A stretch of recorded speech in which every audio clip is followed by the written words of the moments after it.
Hello बच्चों, तो आज हम लेकर आए हैं ठोस अवस्था के सीरीज का वीडियो नंबर 8, जिसमें हम पढ़ेंगे ए तथा आर के बीच संबंध। तो स्वागत, अभिनंदन, आभार। मेरा नाम है मोहित कुमार और आप देख रहे हैं केमिस्ट्री इन खाटी मेथड। तो चलिए शुरू करते हैं। तो हेडिंग लगाते हैं ए तथा आर के बीच संबंध। ए तथा आर के बीच संबंध, relation between A and R. तो क्या संबंध है ए और आर के बीच? तो सर ए और आर है ना, आपस में पति पत्नी है सर। तो चलिए देखते हैं ए और आर के बीच क्या संबंध है। तो सबसे पहले हमें तीनों इकाई सेल के बारे में ए और आर के बीच संबंध को देखना है। सरल घनाकार इकाई सेल के लिए, पिंड घनाकार इकाई सेल के लिए तथा फलक घनाकार इकाई सेल के लिए। तो बारी बारी से हम लोग तीनों ए और आर, तीनों इकाई सेल के ए तथा आर के बीच संबंध को देखेंगे। तो सबसे पहले लिखते हैं सरल घनाकार इकाई सेल के लिए। सरल घनाकार इकाई सेल, जिसे शॉर्ट में क्या बोलते हैं, SCC, simple cubic unit cell. ठीक है, SCC। तो SCC में बच्चों आप लोगों को पता है कि परमाणु कहाँ होते हैं, 8 कॉर्नर पर होते हैं। तो परमाणु होते हैं 8 कॉर्नर पर। तो यहाँ पर परमाणु होंगे 8 कॉर्नर पर। ठीक है बच्चों। तो अगर मैं इस फेस की बात करूं तो आपको पता है कि यहाँ पर अगर ये क्यूब है तो इसके लेंथ, ब्रेथ और हाइट तीनों के वैल्यू आपस में क्या होंगे, इक्वल होंगे। मान लेते हैं कि अगर ये ए है तो ये भी क्या होंगे, ए होंगे, ये भी क्या होंगे, ए होंगे। तीनों वैल्यू आपस में क्या होंगे, इक्वल होंगे। अब हम मान लेते हैं, अब मैं इस डायग्राम को यहां ड्रॉ कर रहा हूं, ये इस तरह से और ये इस तरह से। ठीक है, ये डायग्राम मैंने यहां ड्रॉ कर दिया। अब यहाँ से यहाँ के बीच का डिस्टेंस क्या है, यहाँ से यहाँ के बीच का डिस्टेंस है a। ठीक है, और ये आपका क्या है, स्फीयर है, और स्फीयर के यहाँ से बीच का डिस्टेंस क्या होता है, r, और यहाँ से यहाँ के बीच का डिस्टेंस क्या होता है, r। अब ये जो a है इसी डिस्टेंस की बात कर रहा है, और ये जो 2r है वो भी इसी डिस्टेंस की बात कर रहा है। इसका मतलब कि यहाँ से यहाँ के बीच का डिस्टेंस एक बार हमने a माना, और एक बार यहाँ से यहाँ के बीच का डिस्टेंस आपका क्या निकल के आ गया, r। तो दोनों इसी डिस्टेंस की बात कर रहा है, तो दोनों आपस में क्या होंगे, इक्वल। तो यहाँ से हम लिख सकते हैं 2r = a। ठीक है, और यहाँ से r बराबर क्या हो जाएगा, a/2। यहाँ पर बच्चों लिख लेंगे a क्या है हमारा, किनारे की लंबाई, किनारे की लंबाई, और r क्या है बच्चों, r है हमारा त्रिज्या, या ऐसे लिख लेंगे गोले की त्रिज्या। ठीक है बच्चों। तो यहाँ से a और r के बीच क्या संबंध निकल के आया, r = a/2। तो ये सरल घनाकार इकाई सेल के लिए a और r के बीच संबंध निकल के आया, r = a/2। ठीक है, जल्दी से स्क्रीनशॉट ले। ठीक है, 1 2 3। तो इरेज करते हैं। अब देखेंगे बच्चों फलक घनाकार इकाई सेल के लिए। दूसरा है हमारा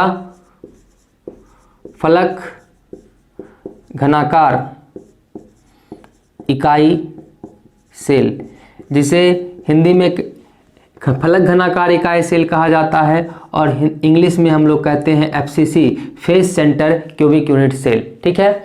अब फलक घनाकार इकाई सेल में परमाणु कहाँ होते हैं, 8 कॉर्नर पर तो होते ही हैं, साथ साथ कहाँ होते हैं, 6 फलकों पर। परमाणु तो 8 कॉर्नर पर होंगे ही, और साथ साथ कहाँ होते हैं, 6 फलकों पर। तो 1 2 3 4 5 और 6। ठीक है। अब मैं फलक घनाकार इकाई सेल के लिए इस डायग्राम को यहां ड्रॉ करता हूं। तो ध्यान से देखिएगा, अगर मैं इसकी बात करूं ऊपर वाले फेस की, तो आपको इस तरह से कुछ परमाणु दिख रहे होंगे, एक बॉल बिल्कुल बीच में और एक बॉल बिल्कुल साइड में। ठीक है, ये बॉल और ये बॉल। ठीक है, तो यहाँ से यहाँ के बीच का डिस्टेंस हमें क्या करना है, मेजर करना है। तो यहाँ पर आपको एक एंगल, यहाँ से आपको एक एंगल दिख रहा होगा, एंगल ABC, जो कि क्या है, एक राइट एंगल ट्रायंगल है, ठीक है। तो यहाँ से ABC के लिए देखेंगे, इसको मान लेते हैं हम A, इसको मान लेते हैं हम B और इसको मान लेते हैं हम C, ठीक है। तो एंगल ABC में आपका क्या है, ये आपका क्या है, कर्ण, जिसे इंग्लिश में क्या कहा जाता है बच्चों, हाइपोटेनियस। ये आपका क्या है, आधार, जिसे इंग्लिश में कहा जाता है बेस। और ये क्या है आपका लंब, जिसे क्या कहा जाता है, हाइट कहा जाता है, ठीक है। तो एंगल ABC में हम लोग देखेंगे पाइथागोरस प्रमेय से AC का स्क्वायर बराबर AB का स्क्वायर प्लस BC का स्क्वायर, ठीक है। तो यहाँ से AC बराबर क्या आ जाएगा, रूट अंडर AB का स्क्वायर प्लस BC का स्क्वायर। अब यहाँ से बच्चों देखेंगे इसके बीच के सभी एज जो हैं सबका वैल्यू क्या होगा, A। तो यहाँ से हम लिख सकते हैं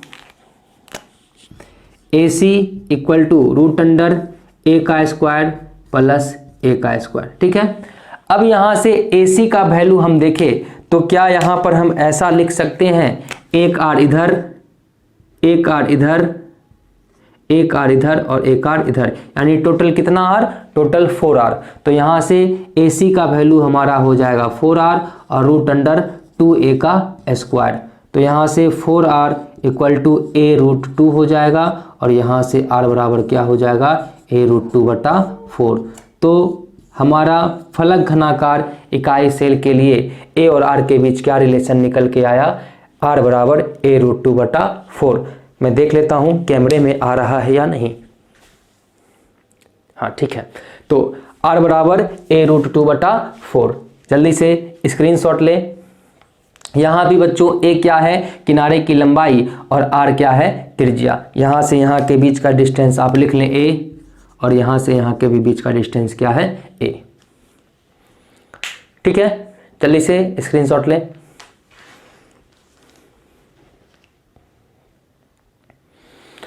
रेज करें 1 2 3।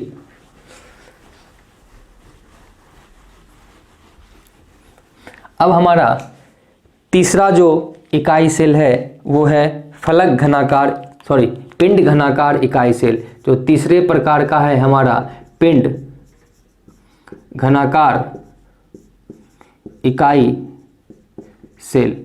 तो पिंड घनाकार इकाई सेल को इंग्लिश में कहते हैं BCC, body centered cubic unit cell. तो यहाँ पर पिंड घनाकार इकाई सेल के लिए परमाणु तो 8 कॉर्नर पर होंगे ही, 8 और एक परमाणु बिल्कुल क्या होंगे, बीच में। तो 8 कॉर्नर पर परमाणु है और एक परमाणु कहाँ है, बिल्कुल बीच में है, ठीक है।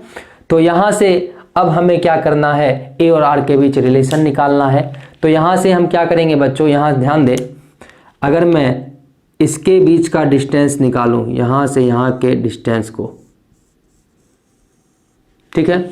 तो इसे निकालने के लिए हमें क्या करना पड़ेगा, एक यहाँ से लंब डालना पड़ेगा, ठीक है। अगर हमें इसका वैल्यू पता हो जाए तो फिर यहाँ से देखिए आपको एक क्या मिल रहा है, राइट एंगल ट्रायंगल मिल रहा है। तो सबसे पहले हम इसका वैल्यू निकालते हैं। इसका नाम लिख देते हैं A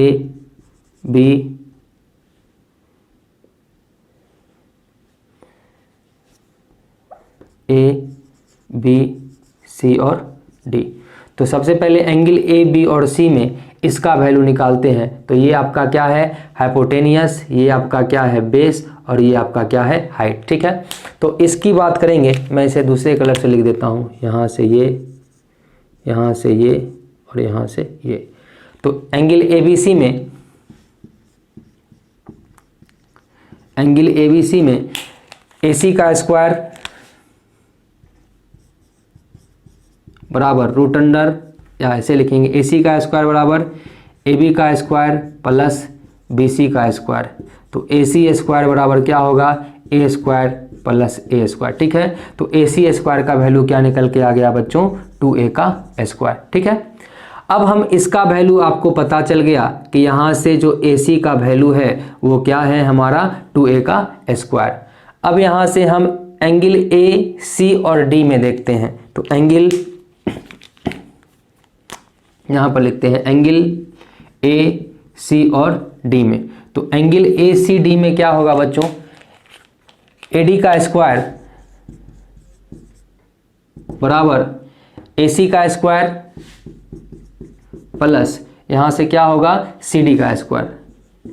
तो AD का स्क्वायर इक्वल टू यहाँ से AC का स्क्वायर का वैल्यू आपको पता है 2A का स्क्वायर और CD का स्क्वायर का वैल्यू होगा A स्क्वायर।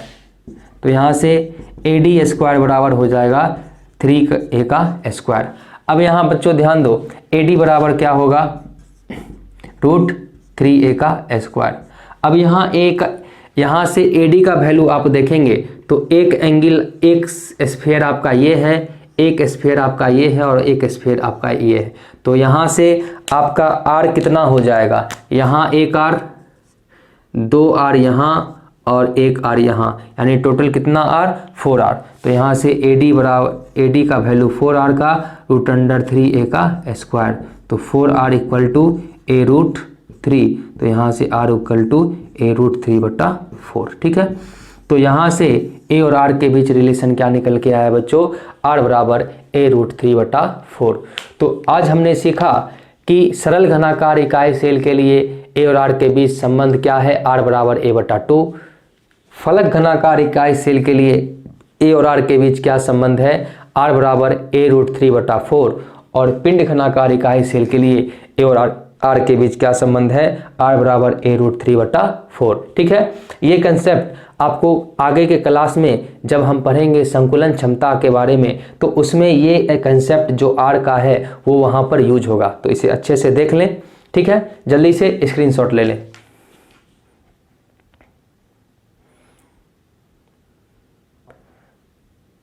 ठीक है बच्चों, तो देखते रहिए और पढ़ते रहिए। तब तक के लिए जय हिंद।